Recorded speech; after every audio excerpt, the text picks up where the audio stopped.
assim como estamos de pé, vamos receber o pastor Eronides, que trará aqui para nós a ministração da palavra de Deus.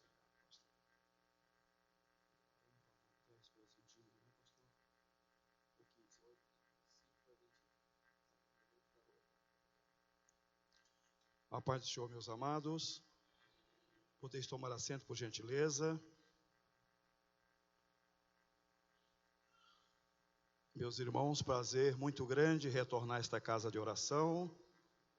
Nós estamos no estado já uma semana, estávamos em Andreasa com o pastor Valdir Peste, num seminário de família. E ainda lá de Curitiba, ligamos ao pastor Nelson, fazendo alusão da nossa estadia e do desejo de revê-lo aqui em Cacoal e a Igreja do Senhor. E mesmo sem saber que ele tinha passado o campo de trabalho ao pastor Varjão, ele prontamente deu aval e nós aqui viemos. Uma pena que o pastor teve que viajar a trabalho, ele trabalha muito. Mas, pastor Varjão, os meus agradecimentos, sua pessoa como presidente, o pastor Nelson, os obreiros, muitos que já conhecem o nosso trabalho e a Igreja do Senhor aqui nesta localidade. Meus queridos, eu pedi permissão à direção da igreja para falar de um assunto dessa matéria que eu trouxe, a profecia e o fim dos tempos. Eu vou ler o sumário que eu vou desenvolver nessa noite, o tempo está oficial até 5:21, nós vamos. Eu falo aqui de a inversão dos valores morais e espirituais dos últimos tempos, é o assunto que vamos ver nessa noite. O avanço do comportamento indecente de um mundo imoral no fim dos tempos, a postura humana globalizada nos tempos trabalhosos, a apostasia, a ilusão temporal de Satanás no fim dos tempos, o perigo do falso evangelho e dos falsos apóstolos no fim dos tempos, o perigo da teologia da substituição, das crises mundiais ao gigante mundial e o fim dos tempos, o apoio do Vaticano a uma nova ordem econômica mundial no fim dos tempos, profecias financeiras dos últimos tempos e o declínio do dólar na crise econômica no fim dos tempos. Obrigado, querido.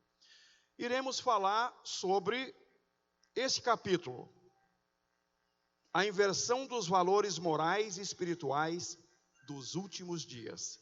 Faça uso da sua Bíblia. Primeira carta de Paulo a Timóteo.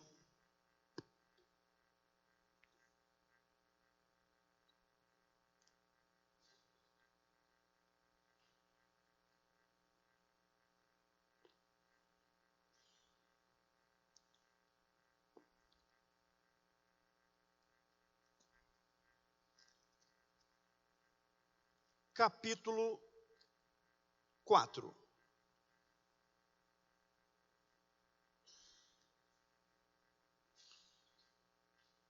Versículos 1 e 2. O 1 diz assim: mas o Espírito expressamente diz que nos últimos tempos apostatarão alguns da fé, dando ouvidos a espíritos enganadores e a doutrinas de demônios. 2. Pela hipocrisia de homens que falam mentiras, tendo cauterizado a sua própria consciência. Antigo Testamento, Isaías capítulo 5, por favor.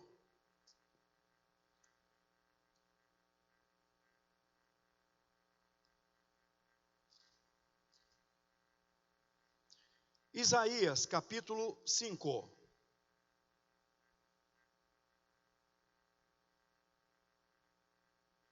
Apenas o versículo 20. Diz assim: ai dos que ao mal chamam bem e ao bem mal, que fazem da escuridade luz e da luz escuridade, fazem do amargo doce e do doce amargo. Meus amados, tendo em vista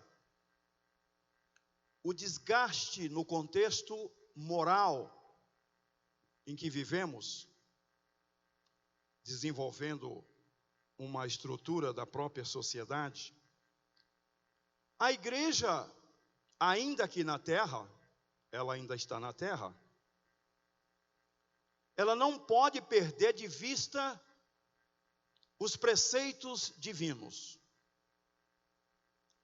Tendo em vista o compromisso da igreja com Deus, como o corpo de Cristo, a igreja não pode jamais deixar de respeitar os preceitos ordenados pela palavra do Senhor. Nesse contexto, nós estamos avaliando o que está acontecendo agora nesse milênio a respeito desse assunto. Por que tanta decadência moral na própria sociedade e que, infelizmente, está aos poucos chegando na igreja? Você pode achar até estranho, mas é uma verdade. Desenvolvendo esse fato, eu coloco aqui nessa matéria que um dos assuntos mais comentados e pregados nos dias atuais tem sido a perda dos valores morais e espirituais. Tendo em vista a necessidade da igreja manter o que a palavra de Deus ensina, nós não podemos ficar alheios a esse ataque que o inimigo está desenvolvendo neste século contra a igreja do Senhor. Primeiro, veja o que Paulo aborda aqui sob o termo doutrinas. E nós, não estou aqui defendendo placa das Assembleias de Deus, passamos do centenário, mas nós conhecemos isso. Eu nasci na igreja pela graça do Senhor. E por que está tendo essa causa tão avançada de que alguns estão distorcendo, desrespeitando a doutrina da palavra do Senhor, os ensinamentos da palavra, e não querem aceitar a posição central do que a Bíblia diz? Ora, queridos, isso traz um prejuízo enorme quando eu coloco aqui que a corrupção e a decadência dos valores morais e espirituais são tão gritantes que os homens, e aqui a gente faz uma separação, é generalizado homens e mulheres, em se tratando de alguns que estão à frente da obra de Deus, ministros que não estão deixando viver o que a palavra de Deus ensina. Isso é muito grave. Coloco aqui o seguinte: não apenas se distanciaram da verdade, mas tornaram a verdade em mentira e a mentira em verdade. Vejam, senhores, que quando Paulo usa a expressão doutrinas no plural, o desenvolvimento é pessoas que, embora estejam à frente de igrejas, se perderem a visão cristocêntrica do que ensina a palavra, no desenvolvimento da posição abrangente de um negocinho chamado salvação, que não se paga um centavo. Jesus pagou o preço, todavia, a orientação divina, Deus jamais abrirá mão daquilo que a sua palavra revela. Então avaliamos o porquê disso. Primeiro ponto: quais seriam as causas? Quais seriam os desgastes? O que está enfatizando esse prejuízo na área espiritual para o povo de Deus? Desenvolvendo uma estrutura clara do que a palavra diz, que ela ensina, colocamos assim que a noção do certo e errado não existe. Tudo é relativo. Olha, da terra para Deus, do homem para Deus, do ser humano para Deus, nós consideramos relativo. Mas de Deus para a terra, a Bíblia não ensina isso. Os termos da posição da revelação divina da própria palavra são absolutos. Por exemplo, Malaquias 3:6, pastor Varjão, está escrito, Deus diz, porque eu, Senhor, não mudo. Então está aí.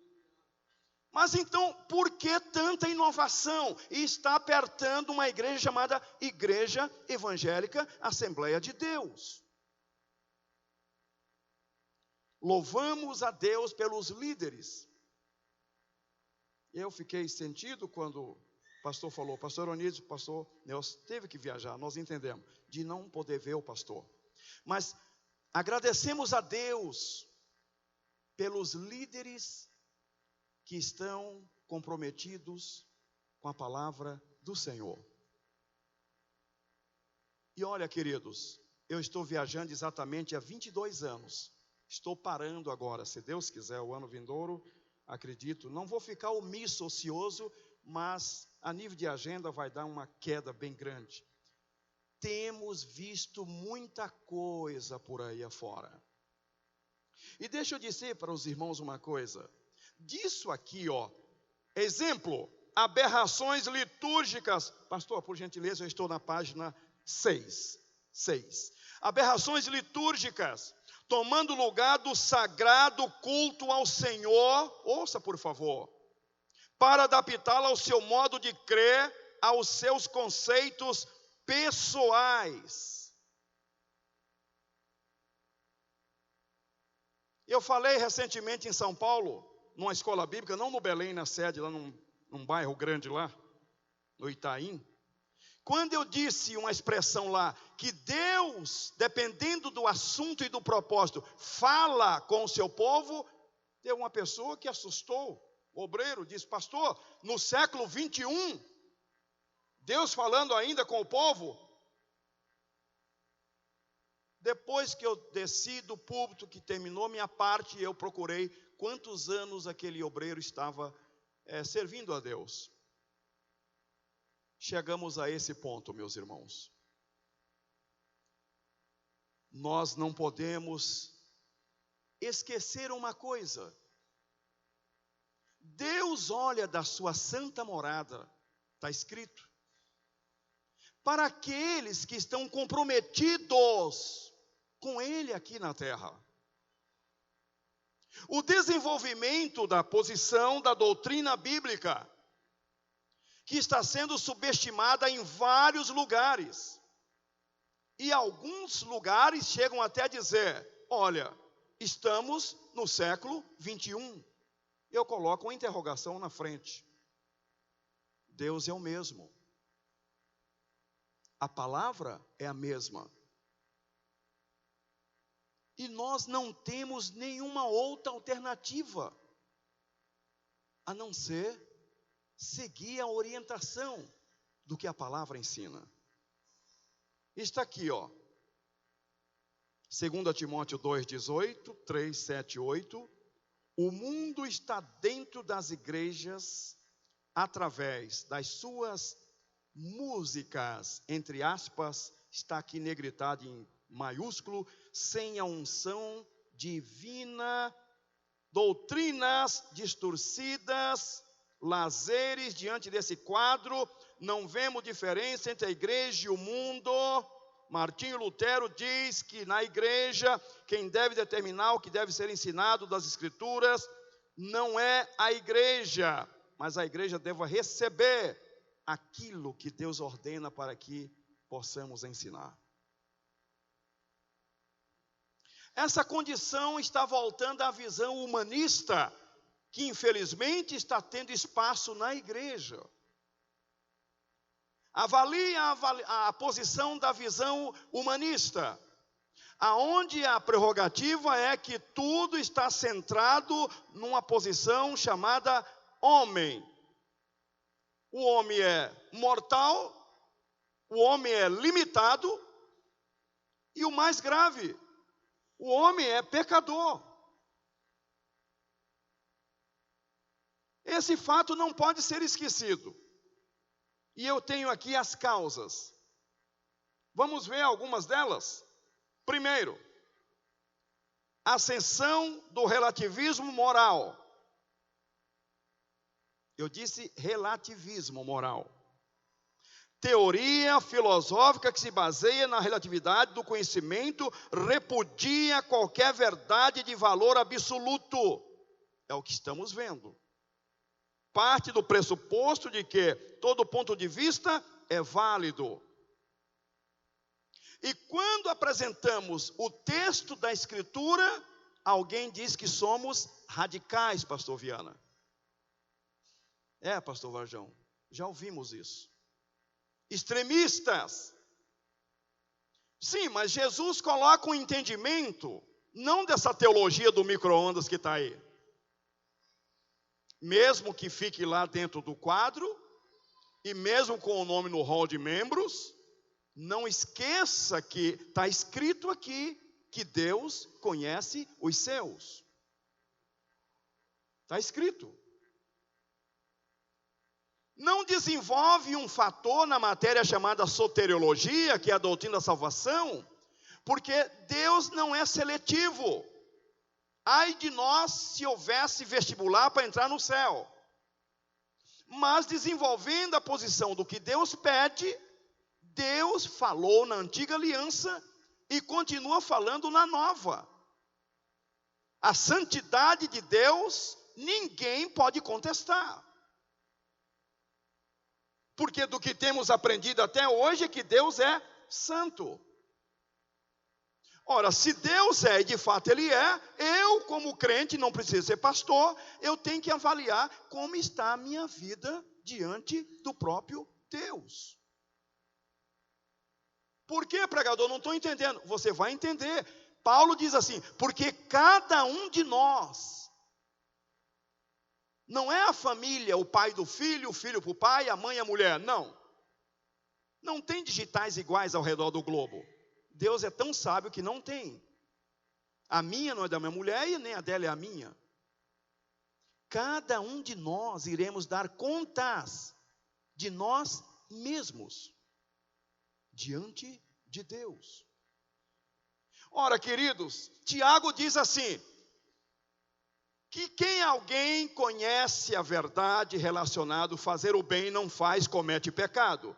Muitos interpretam ali o versículo somente na posição materialista. Você pode até interpretar o versículo assim, mas não coloque ele no centro sem um contexto, porque a posição ali, na verdade, é espiritual. Há quanto tempo nós servimos a Deus? E quanto tempo, de que maneira eu estou vivendo para Deus? Relativismo, teoria filosófica, porque o Evangelho e a Bíblia não tem nada com filosofia, baseada na relatividade do conhecimento, da cultura e na moral, nada é absoluto. Chegam até a ferir a soberania, querer, porque não fere de Deus, porque está escrito aqui no Salmo, que o ímpio, que não é o nosso caso, olha para o céu e diz, não há Deus. Ou seja, ele quer viver segundo a sua maneira e viva, mas nós não. Há para nós crentes, um fator determinante na nossa conduta na terra, é a nossa cruz. E a partir do momento que eu passar a desenvolver teorias por conta própria, eu não estou bem diante do Eterno. Estamos vivendo isso. Me deixe em paz, por favor, me deixe em paz. Eu estou levando minha vida. Meus irmãos, o outro fato está aqui. Em consequência disso, segundo o relativismo, um pode julgar ser pecado uma atitude e outro não. Entretanto, diante da palavra de Deus, tudo é esclarecido, pois ela é a nossa norma de conduta. E aqui nós colocamos Romanos 14, 22, que diz: bem-aventurado aquele que não se condena a si mesmo naquilo que aprova.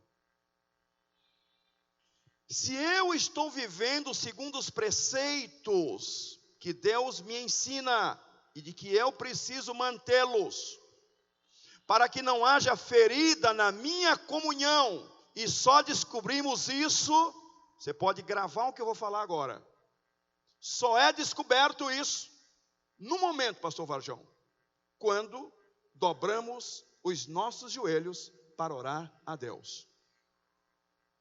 Neste momento que nós crentes dobramos o nosso joelho para falar com o Eterno, por gentileza, há uma lei aí que ela é universal, chama-se lei da consciência. E não tem nenhum ser humano que fique em paz se a sua consciência o acusar. Entenda, por favor. Desenvolve isso, um aspecto muito elevado, que muitos crentes não estão observando. Deus colocou na terra o seu representante maior, o nome dele é Espírito Santo. A mídia mentirosa está chamando o Espírito Santo de energia. Por favor, eu nunca li isso na Bíblia. Espírito Santo é uma pessoa, diga amém. Pessoa fala, pessoa revela, pessoa mostra, pessoa fala para você viver como Deus quer.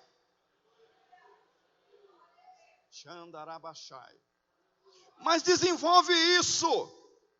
Estamos vivendo isso. E o profeta Ezequiel, não sei se conversou com Isaías, pastor Varjão, o profeta Isaías, mas veja o que ele coloca lá no seu livro, dá uma olhadinha, Ezequiel 44, e já voltamos aqui.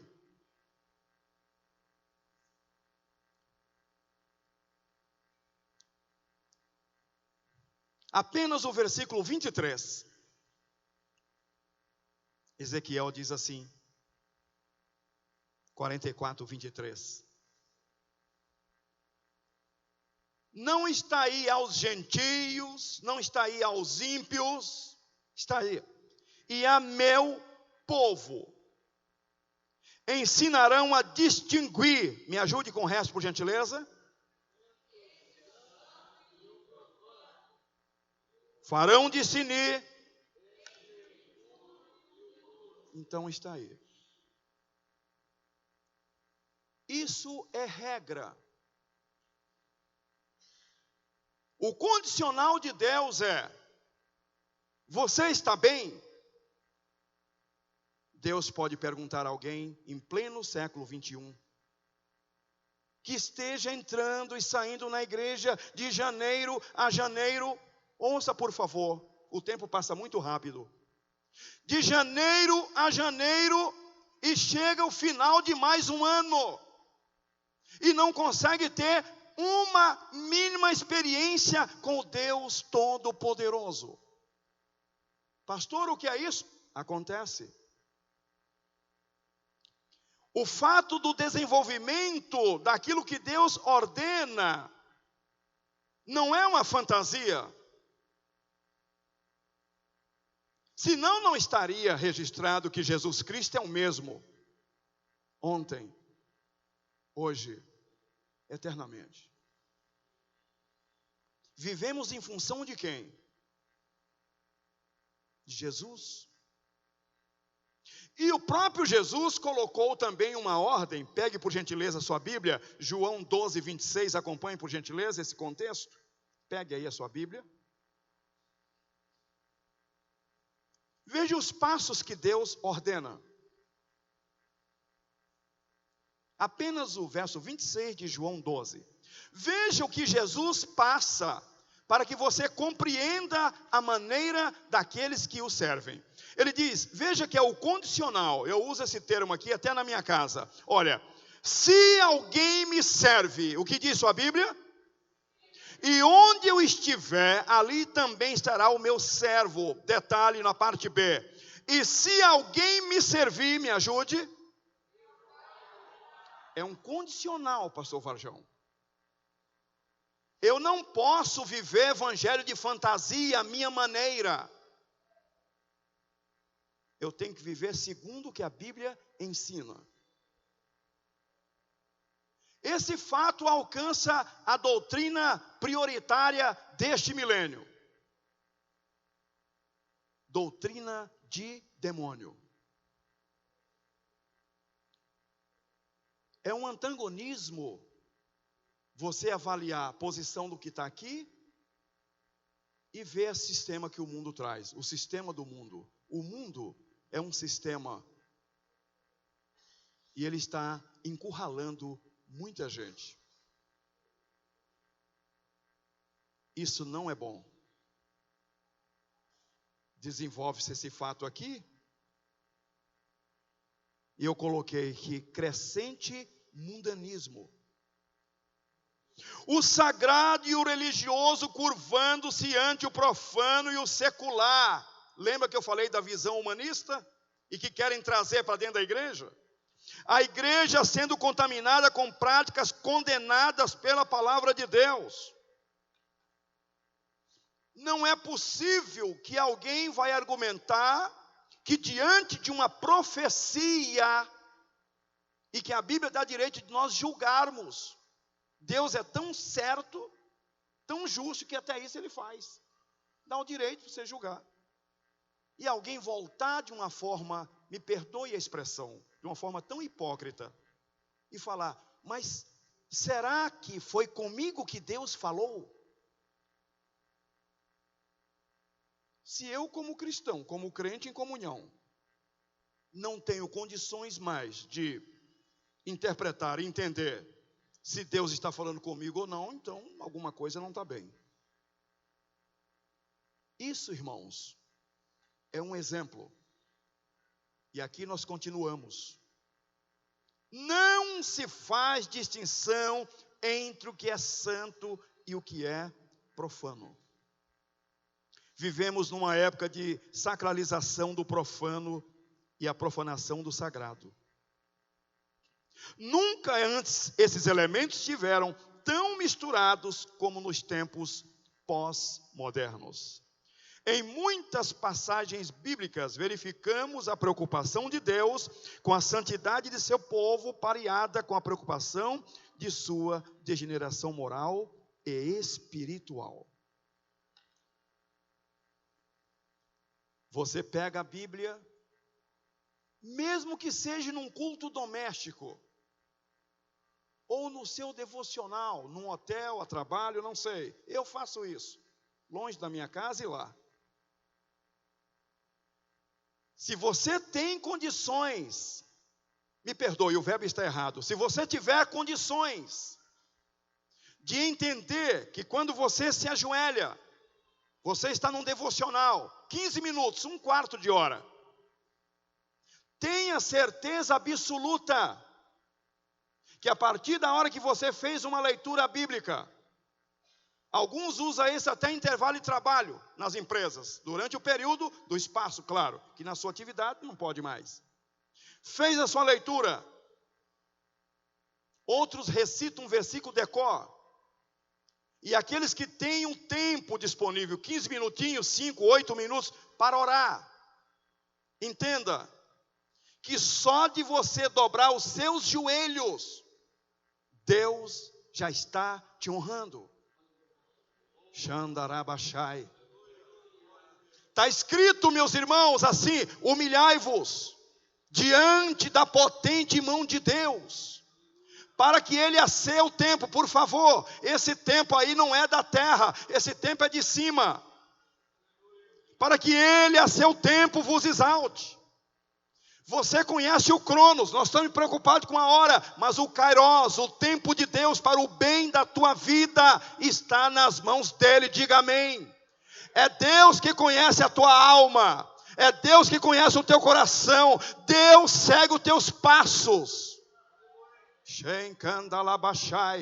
E o Espírito Santo que está contigo, porque está escrito que nós somos morada. É um mistério que a teologia jamais vai dar conta de explicar. E aí, encerrou o seu período que você tem que trabalhar. Mas quantos que naquele período tão curto, Deus os visita, pastor Varjão? De tirar lenço do bolso para enxugar lágrimas. Você sabe o que é isso? É porque Deus está honrando a sua conduta. Deus está dizendo assim: olha, servo meu, serva minha, é assim que você deve viver.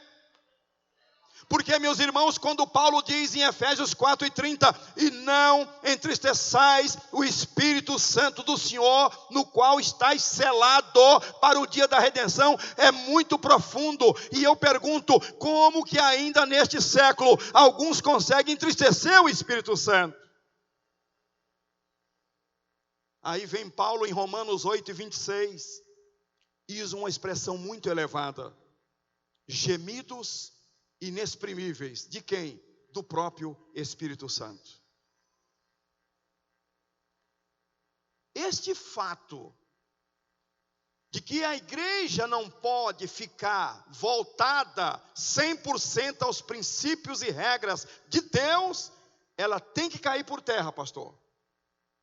Eu não sei o que Deus vai fazer, porque está escrito que Ele está à procura dos fiéis da terra. Você me ouviu? Vou repetir. Está escrito: Deus está à procura dos fiéis da terra. Desenvolvendo esse fato, nós apresentamos aqui a subversão espiritual